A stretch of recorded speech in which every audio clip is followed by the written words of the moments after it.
اچھا، ایک اور کرنٹ ایشو جو آج کل سامنے آیا ہے تو بڑا مذہب کا خیز ہے، لیکن اب چونکہ ایک ویڈیو وائرل ہو چکی ہوئی ہے، لہٰذا ہماری رسپانسبلٹی ہے کہ ہمیں ایک فل ٹاس ملی ہے تو ایک چھکا مارا جائے باؤنڈری سے باہر۔ وہ پیر شلوار شاہ آپ نے ویڈیو دیکھی ہوگی، یعنی ابھی تک تو ہم نے سنا تھا گھوڑے شاہ، ٹھیک ہے جی، کتے شاہ بھی ہے ایک، سید بگیاڑ شاہ، یہ اسلام آباد ہائی وے کے اوپر مزار ہے، وہ ارسیشن کتے کو بگیاڑ کہتے ہیں نا، سید بگیاڑ شاہ۔ کاواں والی سرکار بھی تسی سنیا سی، بلیاں والی سرکار بھی، ٹھیک ہے جی، اور اب یہ شلوار شاہ، پیر شلوار شاہ سرکار۔ کچھ بھی ہو سکتا ہے جی پاکستان کے اندر، تو آپ کچھ بھی ایکسپیکٹ کریں، جب جہالت ہوگی تو آپ کے سامنے یہ ساری چیزیں آئیں گی۔ تو وہ ویڈیو آپ دیکھیں، اس ویڈیو کے اندر باقاعدہ یعنی ایک مزار کے اوپر سینکڑوں کی تعداد میں مختلف کلرز کی شلواریں لٹکی ہوئی ہیں درخت کے اوپر، یعنی ٹاکیاں تو ہم نے دیکھی ہیں مختلف مزارات کے اوپر، وہ تو چلیں کوئی بندہ لے کے جاتا ہے، شلواریں۔ اور وہ جو بندہ ویڈیو ریکارڈ کروا رہا ہے وہ کہہ رہا ہے کہ اس کے بارے میں لوگوں کا عقیدہ یہ ہے کہ جس کی کوئی منت یا مراد پوری نہ ہوتی ہو تو وہ شخص جو شلوار پہن کے آیا ہوا ہے نا وہ اتار کے وہاں لٹکائے گا، اور ساتھ کوئی ریزرو شلوار بھی نہیں لے کے آنی۔ السلام علیکم ورحمۃ اللہ وبرکاتہ۔ دوستوں، میں ابھی موجود ہوں پیر شلوار شاہ کے پاس، تو آپ دیکھ سکتے ہیں، دیکھیں ساری شلواریں ٹکی ہوئی ہیں، یہ اوپر ایک قبر بنی ہوئی ہے جس میں کسی نے آگ بھی لگائی ہے، اور یہاں آپ کیمرہ میں دکھا سکتے ہیں، دیکھیں یہ ساری شلواریں اوپر بھی ٹنگی ہوئی ہیں شلواریں۔ لوگ کہا جاتا ہے کہ جو جس کی بھی مراد اگر پوری کرانی ہو تو وہ یہاں پہ اپنی شلوار اتار کے لگا دے، اور دوسری شلوار لانا بھی منع ہے سختی سے، تو آپ کی مراد پوری ہو جائے گی۔ تو دیکھیں آپ دنیا کس طرف جا رہی ہے اور کون سی ترقی میں جا رہی ہے، اور ہم مسلمان دیکھیں کہاں پہ پھنسے ہوئے ہیں ان چیزوں میں۔ دیکھیں ساری شلواریں لگی ہوئی ہیں، ہاں پتہ نہیں کیا سسٹم ہے، اللہ معاف فرمائے، سب کو ہدایت عطا فرمائے۔ ہم اس وقت موجود ہیں سلوار شاہ بابا کی مزار پہ، جہاں کوئی بھی پریشانی ہو ادھر آپ آ سکتے ہو، سلوار اتار کے آپ اپنی مشکل کو آسان کر سکتے ہو۔ یہ آپ دیکھ سکتے ہو میرے بھائیو، ہم موجود ہیں سلوار شاہ بابا کی مزار پہ، جہاں سلوار اتار کے دعا مانگی جاتی ہے، اور دوسری شلوار لانا بھی یہاں پر منع ہے، کہا جاتا ہے ایسا۔ یہاں آپ اندر دیکھ سکتے ہو دربار، یہاں آگے لگی پڑی سلواریں جلائی جا چکی ہے۔ اندازہ کریں ان لوگوں کا، یعنی ذہن کی پستی کا لیول، حالت دیکھیں ان کی۔ اچھا، اب یہ جب ہم باتیں کریں گے نا تو وہ کہیں گے نہیں نہیں نہیں، یہ تو جعلی پیر ہے۔ اصلی کیڑے نے؟ اصلی بھی چندے کھا رہے ہیں، استحصال کر رہے ہیں غریبوں کا، کوئی محنت مزدوری نہیں کرتے، لوگوں کے چندوں کے اوپر پلتے ہیں۔ کون سے اصلی ہیں؟ اللہ سے ڈر جائیں، یہ ایک پورا کاروبار ہے جو چل رہا ہے۔ اور پھر اسی مزار کے اوپر کچھ شلواروں کو آگ بھی لگائی ہوئی تھی انہوں نے، ظاہر ہے کہ وہ اتنی زیادہ تو سنبھال نہیں سکتے، تو پھر وہ جلا دیتے ہوں گے۔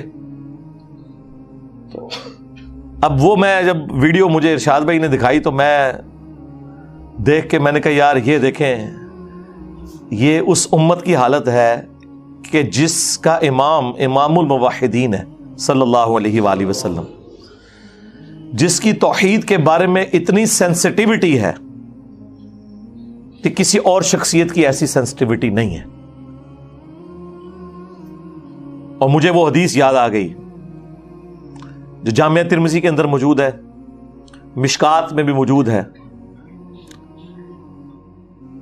سورۃ الاعراف کی آیت نمبر 138 کے کانٹیکسٹ میں، کہ نبی علیہ السلام غزوہ حنین کے موقع پر ایک جگہ سے گزرے جہاں پر ایک بہت بڑا درخت تھا جسے ذات انواد کہا جاتا تھا۔ اس کے اوپر مشرکین عرب اپنا اسلحہ لٹکاتے تھے تھوڑی دیر کے لیے، اور ان کا یہ عقیدہ تھا کہ جنگ میں اگر فتح پانی ہے تو یہاں پہ اپنی تلوار لٹکاؤ جس طرح یہاں پہ وہ شلوار لٹکا رہے ہیں. ہن دیکھ لو انہاں دی نسبت کدے نال ہے. تو صحابہ کرام میں سے کچھ نے کہا یا رسول اللہ صلی اللہ علیہ وآلہ وسلم آپ بھی ہمارے لیے کوئی درخت مقرر کر دیں برکت کے لیے. اللہ اکبر, اندازہ کریں, حالانکہ وہ یہ نہیں کہہ رہے تھے ہم نے درخت کی پوجا کرنی ہے. یہ تو کہتے ہیں نہیں مزار کے آگے کوئی جھک بھی گیا تو کیا ہوا, نہ تو اس کی انگلیاں مڑ کے قبلہ رخ ہوئی ہیں, نہ ناک کی ہڈی لگی ہے, سجدہ کہاں سے ہو گیا. تو یہاں تو کچھ بھی نہیں تھا, صرف اتنا کہا کہ ایک درخت مقرر کر دیں. متبرک چیز تو ہم بھی مان رہے ہیں نا, حجر اسود کو چومتے بھی ہیں. صحابہ کرام کا تو شرک کا کہیں شائبہ بھی نہیں تھا. بس اتنی بات کی تو نبی علیہ السلام نے کہا سبحان اللہ, اللہ پاک ہے. معذوف تھا عما یشرکون, ہر اس شرکی عقیدے سے جو لوگ اس کی طرف منسوب کرتے ہیں. تم نے تو آج وہی بات کر دی جو موسیٰ کے ماننے والوں نے کر دی تھی. وہاں پہ بھی دیکھیں وقت کا پیغمبر موجود ہے اور موسیٰ علیہ السلام کے ساتھی ابھی تازہ معجزہ دیکھ کے آئے ہیں. سورۃ الاعراف آیت نمبر 138 کی تلاوت کی نبی علیہ السلام نے کہ جب وہ سمندر سے پار لگے تو انہوں نے ایک قوم کو دیکھا جو بتوں پر اعتکاف کیے ہوئے, دھیان کیے ہوئے بیٹھے تھے. یہ قرآن کی آیت ہے سورہ الاعراف آیت نمبر 138. تو انہوں نے کہا کہ اے موسیٰ آپ بھی اللہ کا کوئی بت ہمارے لیے مقرر کر دیں کہ ہم اس پہ دھیان کریں. جس طرح یہاں پہ آپ ہندو دیکھ رہے ہیں نا, وہ کہتے ہیں ہم بھی اسی خدا کو مانتے ہیں, یہ بھگوان کا جو بت ہے نا یہ دھیان کرنے کے لیے ہے. حالانکہ ان کی کتابوں میں بھی اسٹیچو بنانا حرام ہے, جس طرح ہماری کتابوں میں بھی یہ شلواریں لٹکانا حرام ہے, لیکن یہ لوگ کر رہے ہیں. تو نبی علیہ السلام نے فرمایا آج تم نے وہی بات کر دی جو موسیٰ علیہ السلام کے ماننے والوں نے کی تھی. اور موسیٰ علیہ السلام نے اس وقت کیا کہا تھا, اے اللہ اس جاہل قوم سے میں تیری پناہ میں آتا ہوں. یعنی وقت کا پیغمبر موجود ہے اور ان کے ساتھی, میں صحابہ کرام نہیں کہتا, پھر کہیں گے توہین کر چھڑیس, تو وہ یہ کر رہے ہیں. اور یہ پھر انہوں نے کر بھی دیا. بعد میں 70,000 یہودی پھر قتل ہوئے اسی وجہ سے. 70,000 صحابہ حضرت موسیٰ کے قتل اس وجہ سے ہوئے کہ جب وہ کوہ طور پہ گئے تو انہوں نے پیچھے بچڑے کا ایک بت بنا لیا, معبود بنا لیا, سونا پگھلا کے سامری نے انہیں گمراہ کیا. بل ہو تو گئے. اور ان کی معافی پھر سورہ بقرہ میں آیا کہ معافی یہ ہے کہ اپنوں کو قتل کرو گے, ہر قبیلے والا اپنے ان لوگوں کو قتل کرے گا. قتل مرتد کی سزا آئی. پھر نبی علیہ السلام نے اسی حدیث میں الفاظ ہیں ترمذی کے, آپ نے فرمایا کہ تم بھی اگلے لوگوں کے پیچھے چل پڑو گے. یعنی جس طرح اگلے لوگوں نے غلط کام کیے تم بھی وہی کام کرو گے.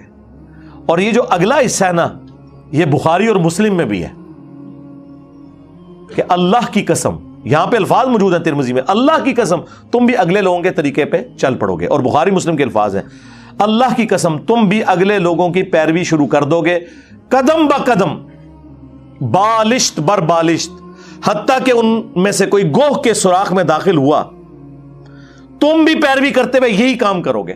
صحابہ کرام نے پوچھا یہ اگلے لوگوں سے مراد کیا یہود و نصارہ ہیں؟ آپ نے فرمایا اگر وہ نہیں مراد تو اور کون سے لوگ مراد ہیں؟ یعنی نبی علیہ السلام نے پہلے ہی فرما دیا کہ جو اگلی امتوں میں شرکیہ عقائد اور نظریات تھے اس درجے میں تو نہیں, لیکن اس کے قریب قریب اس امت میں بھی آ جائیں گے, اور وہ ہم دیکھ رہے ہیں اپنی آنکھوں سے. تم بھی اگلے لوگوں کی پیروی شروع کر دو گے. یہاں پہ دیکھ لیں کیا کچھ ہو رہا ہے. انہوں نے بھی اپنے مولویوں کو اپنا رب مانا ہوا تھا. سورہ التوبہ کی آیت نمبر 31, اتخذوا احبارہم ورہبانہم اربابا من دون اللہ. یہود و نصارہ نے اپنے علماء کو اور جوگیوں کو, راہبوں کو, صوفیوں کو اپنا رب مان لیا تھا اللہ کے مقابلے پر. اور اسی آیت کے کانٹیکسٹ میں ایک حدیث ہے جامعہ ترمذی کے اندر جو شاہ ولی اللہ دہلوی نے حجت اللہ البالغہ میں تقلید کے خلاف کوٹ کی ہے کہ عدی ابن حاتم رضی اللہ تعالیٰ عنہ مسلمان ہوئے, جو مشہور فیاض حاتم تائی کے بیٹے تھے. پہلے نصرانی تھے تو کہنے لگے یا رسول اللہ قرآن میں ایک آیت ایسی ہے جو مجھے کھٹکتی ہے, مجھے اس کا فہم سمجھ نہیں آیا کیونکہ میں خود نصرانی تھا, ہم نے تو کبھی اپنے علماء اور بزرگوں کی پرستش نہیں کی تھی.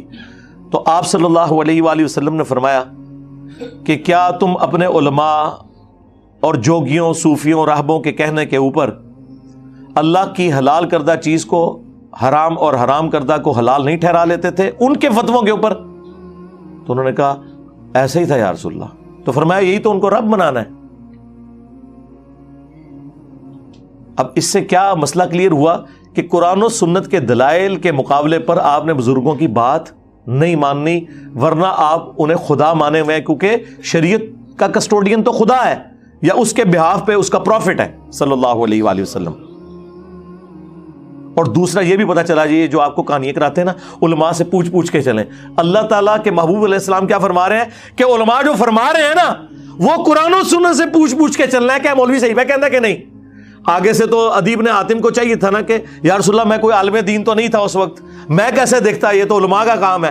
اس کا مطلب مولوی جو بتائیں ریفرنس چیک کرنا ہے. یہی تو ہم کہہ رہے ہیں ہاں کہ مرنے سے پہلے اے مسلمان کر لے اس پہ غور، کتابوں کا خدا اور ہے بابوں کا خدا اور. یہ اللہ کے نبی خود فرما رہے ہیں کہ ادیب نے حاتم تجھے کر لینا چاہیے تھا غور کہ کتابوں میں کیا نازل ہوا ہے اور بابے تیرے کچھ اور کہہ رہے ہیں. ایتونی بکتاب من قبل ھذا او اثارۃ من علم ان کنتم صادقین. اے نبی ان سے فرماؤ اگر قرآن کو نہیں مانتے لاؤ جو تمہارے پاس کوئی کتابیں موجود ہیں نا ان میں سے مجھے بتا دو کوئی اس قسم کے شرکی عقائد اس میں لکھے ہوں یا انبیاء کے آثار، کوئی احادیث چلتی ہوں، سنت کا علم ہو، اگر تم سچے ہو. ایتونی بکتاب من قبل ھذا، کتاب کا ذکر بھی آ گیا، او اثارۃ من علم، اور علم کے آثار، کتاب بھی اور علم بھی. اسی کو میں نے علمی کتابی کر دیا کہ نہ میں بابی میں ہوں مسلم علمی کتابی. کہتے ہیں کتنے لکھے ہے جی سورہ احقاف میں لکھا ہوا ہے. یہ کہاں لکھا ہوا ہے کہ جی مرنے سے پہلے اے مسلمان کر لے اس پہ غور، کتابوں کا خدا اور ہے بابوں کا خدا اور. جی جامعہ ترمذی میں حدیث موجود ہے، آؤ نا داڑھ تلے. ہاں ویسے تو آپ کہتے ہیں جی دیکھیں جی ڈاکٹر اقبال نے تو حدیث کا ترجمہ کر دیا شعر کے اندر. وہ زمانے میں معزز تھے مسلمان ہو کر اور تم خوار ہوئے تارک قرآن ہو کر. یہ ترجمہ ہے مسلم شریف کی اس حدیث کا جو مشکات میں بھی ہے کہ اللہ تعالیٰ اس کتاب کی وجہ سے قوموں کو عروج دے گا اور اس کی وجہ سے زوال پذیر کرے گا. مستقبل کی خبر تھی لیکن ڈاکٹر اقبال کے زمانے میں یہ سب کچھ ہو چکا تھا، انہوں نے اسے ماضی بنا دیا. وہ زمانے میں معزز تھے مسلمان ہو کر تم خوار ہوئے تارک قرآن ہو کر. تو سرکار ڈاکٹر اقبال جو حدیثاں کا ترجمہ کرتا ہے تو انجینئر صاحب نہیں کر سکتے؟ میرے دیکھ لیں یہ سارے جتنے اشعار اور سلوگن ہیں یہ احادیث کے ترجمے ہیں. یہ ادیب نے حاتم کی جو حدیث اتخذوا احبارہم ورہبانہم اربابا من دون اللہ، یہ اس کا ترجمہ ہے کہ مرنے سے پہلے اے مسلمان کر لے اس پہ غور، کتابوں کا خدا اور ہے بابوں کا خدا اور. اگرچہ بابے اسی خدا کو مانتے ہیں لیکن ان کوالٹیز کے ساتھ نہیں مانتے جو کتابوں کے اندر آئی ہیں. اور نہ میں وابی نہ میں بابی، میں ہوں مسلم علمی کتابی. کہتے ہیں نہیں علمی کتابی بھائی وہ اس کی صفت ہے ہم مسلم ہیں. علمی کتابی اس لیے کہتے ہیں کہ قرآن میں ایتونی بکتاب من قبل ھذا او اثارۃ من علم. اور المستدرک للحاکم میں حدیث ہے، اپنے بعد دو چیزیں چھوڑ کے جا رہا ہوں، قرآن اور تمہارے نبی کی سنت. تو کتابوں کے حوالے حضور کر کے گئے ہیں صلی اللہ علیہ وآلہ وسلم. اور غدیر خم پہ صحیح مسلم میں 4 احادیث ہیں. قرآن کو پکڑ لینا، اس میں ہدایت ہے، نور ہے، یہ اللہ کی رسی ہے، جو اسے پکڑے گا ہدایت پہ ہوگا، جو چھوڑ دے گا گمراہ ہو جائے گا. اور دوسری بھاری چیز میرے اہل البیت ہے، ان کے معاملے میں تمہیں اللہ کا خوف دلاتا ہوں. یہ جملہ 3 دفعہ آپ نے ریپیٹ کیا. اللہ کے فضل سے اس پلیٹ فارم سے توحید بھی قرآن کی بیان ہو رہی ہے اور اہل البیت کا بھی دفاع ہو رہا ہے. باقی سب نے ٹکڑوں میں دین لیا ہوا ہے. کل حزب بما لدیہم فرحون، ہر فرقہ خوش ہے جو اس نے ٹکڑے کا دین لیا ہوا ہے. یہاں پہ ٹوٹیلٹی میں دین بیان ہو رہا ہے. اہل حدیث نے توحید بیان کی قرآن والی، اہل بیت پہ آگے ان کی موت ہو گئی. اہل تشیع نے اہل بیت کا دفاع کیا، اگرچہ اس میں غلو بھی کیا لیکن دفاع تو کیا، لیکن توحید کے معاملے میں آگے موت ہو گئی. اہل البیت کے ساتھ وہ عقیدے منسوب کر دیے جو اللہ کا حق تھا. یہ وہ پلیٹ فارم ہے جہاں پہ کبھی ریڈ لائن کراس نہیں ہوتی. توحید گج وج کے بیان ہوگی اور اہل البیت کا بھی دفاع ہوگا، لیکن کوئی ریڈ لائن کراس نہیں ہوگی اللہ کے فضل سے الحمدللہ۔ تو وہ مجھے وہ شلوار شاہ سے یاد آیا کہ وہ شلواریں لٹکا رہے ہیں اور نبی علیہ السلام نے تو کوئی درخت مقرر نہیں کیا۔ آپ نے فرمایا کہ تم نے تو آج وہی بات کر دی جو موسیٰ علیہ السلام کے ماننے والوں نے کر دی تھی۔ تو نبی علیہ السلام کی آپ احتیاط کا لیول دیکھیں، آپ علیہ السلام نے اس درخت مقرر کرنے کو یعنی شرک کے ساتھ تشبیہ دے دیا۔ اس کو تو چھوڑ دیں، رسول اللہ نے اپنی قبر کے بارے میں فرمایا، مسند احمد میں حدیث ہے، اللہم لا تجعل قبری وثنا یعبد، اے اللہ میری قبر کو وہ بت نہ بننے دینا کہ لوگ اس کی عبادت شروع کر دیں۔ رسول اللہ نے اپنی قبر کو بت کہہ دیا۔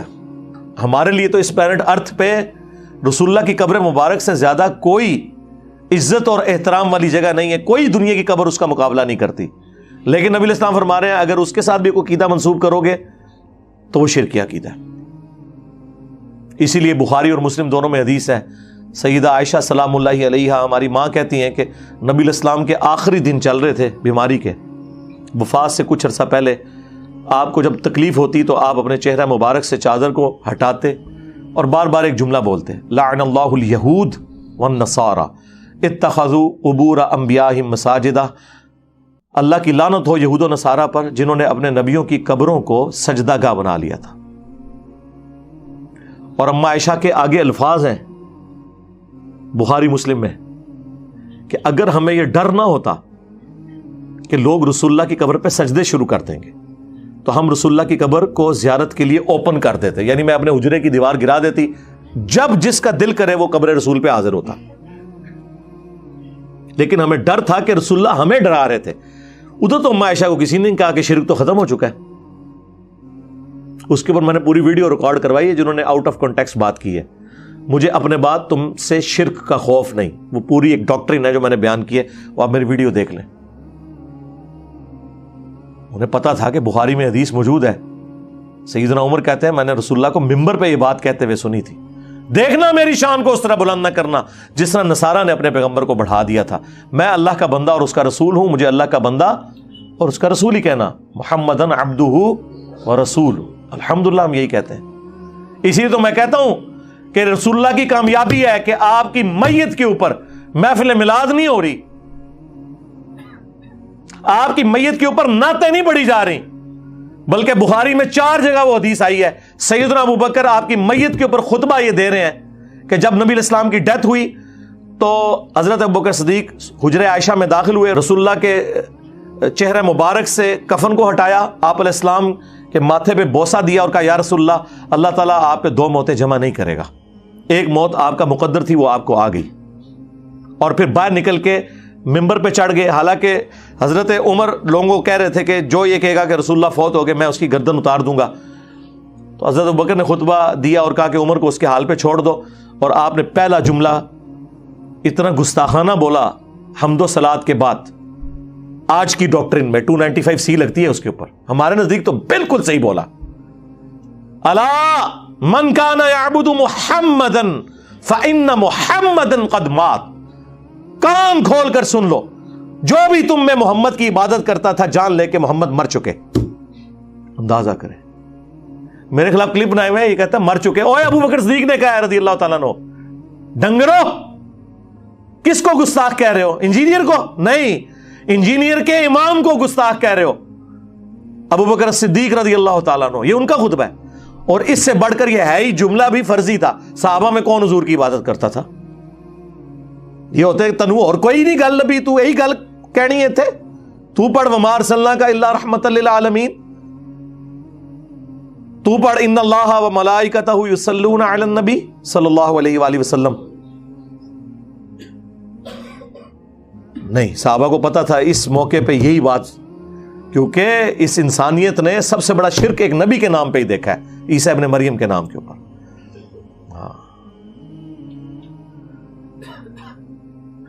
تم میں جو بھی محمد کی عبادت کرتا تھا جان لے کہ محمد مر چکے، ومن کان یعبد اللہ فإن اللہ حی لا یموت، اور جو کوئی اللہ کی عبادت کرتا تھا وہ جان لے کہ اللہ زندہ ہے، اسے کبھی موت نہیں آئے گی۔ یہ سنایا جاتا. اور پھر حضرت ابوبکر نے اپنے اس جملے کی تائید میں قرآن کی آیت پیش کی. پہلے جو کچھ بولا وہ نہ آیت تھی نہ حدیث تھی, ان کا ذاتی فتویٰ تھا, لیکن انہوں نے ڈیڈکٹ کیا قرآن کی آیت سے. ہو سکتا ہے اتنے کوئی کھلوئی نہ جائے جی قرآن حدیث تو ثابت کرو, تو حضرت ابوبکر نے خود ہی ثابت کر دیا. آپ نے سورہ آل عمران کی آیت نمبر 144 پڑھی, وما محمد الا رسول قد خلت من قبلہ الرسل افإن مات او قتل. محمد تو نہیں مگر ایک رسول, ان سے پہلے بھی کئی رسول گزرے, اگر یہ مر جائیں یا قتل کر دیے جائیں اور پاکستان میں وصال فرما جائیں یا شہید ہو جائیں, پاکستان میں تو یہ ترجمہ کرنا پڑتا ہے, تو کیا تم دین سے الٹے قدم پھر جاؤ گے؟ یعنی تم نے کوئی نبی پہ احسان کیا ہے ایمان قبول کر کے, اپنے اوپر احسان کیا ہے. پھر دوسری آیت پڑھی سورہ الزمر کی آیت نمبر 30, انک میت وانہم میتون, بے شک اے نبی تمہیں بھی مرنا ہے, تمہارے مخالفین کو بھی مرنا ہے, اور پھر اللہ کے حضور پیش ہونا ہے. اندازہ کریں. اور المستدرک للحاکم میں حدیث میں ایک تیسری آیت بھی پڑھی سورۃ الانبیاء سے, اس میں بھی اس بات کا ذکر موجود تھا کہ اگر رسول اللہ کو موت آئے گی تو آپ کے مخالفین کو بھی موت آ جائے گی. اندازہ کریں کہ صحابہ کرام قرآن کی آیات میں سے ڈھونڈ ڈھونڈ کے کتنی گستاخیاں تلاش کرتے تھے, نعوذ باللہ.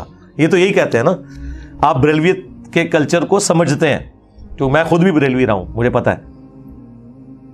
اور اما عائشہ دیکھیں, وہ کہہ رہی ہیں اگر یہ ڈر نہ ہوتا کہ لوگ سجدے شروع کر دیں گے, ہم رسول اللہ کی قبر مبارک کو زیارت کے لیے اوپن چھوڑ دیتے.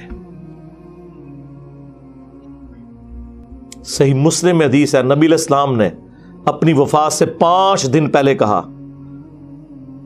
آپ علیہ السلام نے فرمایا خبردار میں تمہیں ڈراتا ہوں اس بات سے کہ اگلے لوگوں میں سے جب انبیاء یا نیک بندے فوت ہو جاتے تھے لوگ اس کی قبروں پہ سجدے شروع کر دیتے تھے, یہ کام تم نہ کرنا. اور یہ جندب رضی اللہ تعالیٰ عنہ کے الفاظ ہیں کہ یہ آپ نے اپنی وفات سے 5 دن پہلے یہ بات کہی تھی. یار جو شخص اتنا سینسٹیو ہو, اس کے ماننے والی امت, اس کی قبر مبارک کو تو چھوڑ دیں, دنیا میں جہاں کوئی قبر نظر آئے اس کے ساتھ اس قسم کے عقیدے وابستہ کرنا شروع کر دیں. تو نبی علیہ السلام نے تو اپنا حق ادا کر دیا ہے, اور کیا کرتے ہیں حضور اس سے بڑھ کے, اور کیا کرتے ہیں امت کو یقین دلانے کے لیے کہ ڈر جاؤ. ابو داؤد میں حدیث ہے میری قبر پہ میلہ نہ لگانا, دنیا کے کسی بھی حصے میں تم ہوگے اللہ تعالیٰ تمہارا درود میرے تک پہنچا دے گا. اللہم صلی علی محمد وعلی آل محمد. درود پڑھنے کے لیے بھی میلہ نہ لگانا. ویسے تو درود پڑھنا, وہاں پہ سلام عرض کرنا, اس پلانٹ ارتھ کی سب سے بڑی نیکی نفلی عبادات میں اگر کوئی ہے تو قبر رسول کی حاضری ہے. لیکن حضور نے کہا وہاں پہ بھی میلہ نہیں لگانا, بس سلام عرض کرو اور چلے جاؤ. وہ 4 کتابوں میں صحیح سند کے ساتھ ہے, المصنف ابن ابی شیبہ میں, سنن الکبریٰ البیہقی میں, فضل الصلاۃ علی النبی میں, الموطا امام مالک میں.